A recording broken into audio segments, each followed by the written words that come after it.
Studio Sweat On Demand here with the lovely Bethany. Hi guys. I feel like it's been a little while since we vlogged together. I honestly don't remember the last one. It's been a bit, what I want to talk to you guys about today is getting into that ground facing weight position when you're doing TRX. So that is the face down position. Yep. It's challenging for people to get into that position in the first place sometimes, and it doesn't need to be, okay?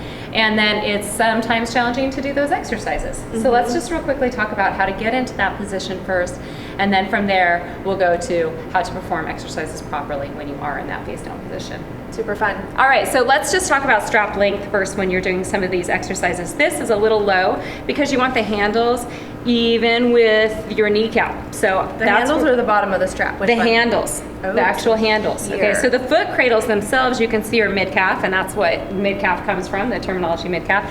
But to get there, usually it's gonna mean that the handles are about knee level, like right there, okay?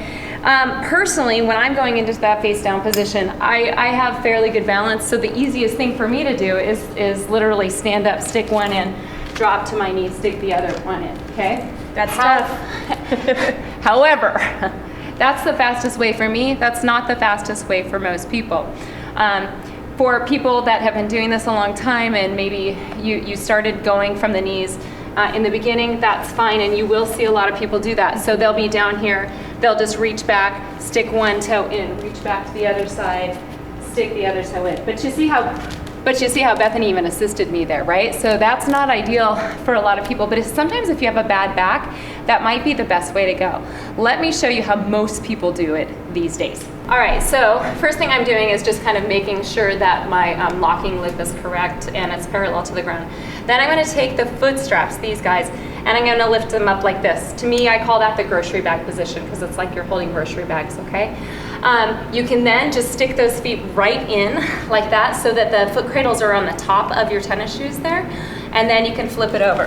When you do that though, the straps might cross a little, thanks for taking it up there, and that might cause some rubbing. So if you want to be careful of that, and I'm gonna flip around one more time, what you might wanna do is you might take your arms and cross them like this, okay? So I've got my right hand over the top of my left, and then you go back into the same position, and then I'm gonna flip to the side, and you can see that they uncross there, okay? Not super comfortable position here, right? What you wanna do before you go into any of those plank or face down positions, guys, bring it up into a tabletop position so that your knees are right underneath your hips and that your wrists are right underneath your shoulders, and then you're just gonna take those heels and kick back from there. Okay, legs are hip width apart, glutes are squeezing, and my ankles are flexed.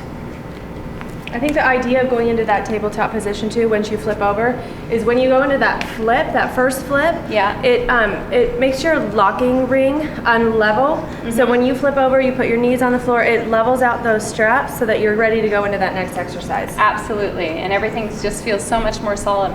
So what not to do, guys, especially when you're coming up onto your hands, is this business, right? Really super sloppy, my feet are pointed, just totally jacked up my back. So once again, the proper way to do it is come into that tabletop position, everything's got a good flex, and then just kick your heels back into the straps.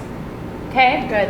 All right, another thing, guys, any of the face down, ground facing positions, you can do from your elbows, but I'm gonna do the same kick back right there. And if you go from the elbows, it's actually a little easier than if you were to go from your hands. So any of those face down position, guys, I hope that helps you with. If you have any questions, go ahead and give us an email and we'll holler back at you. And for the best, yes, and for the best TRX training workouts, make sure that you visit Studio Sweat On Demand.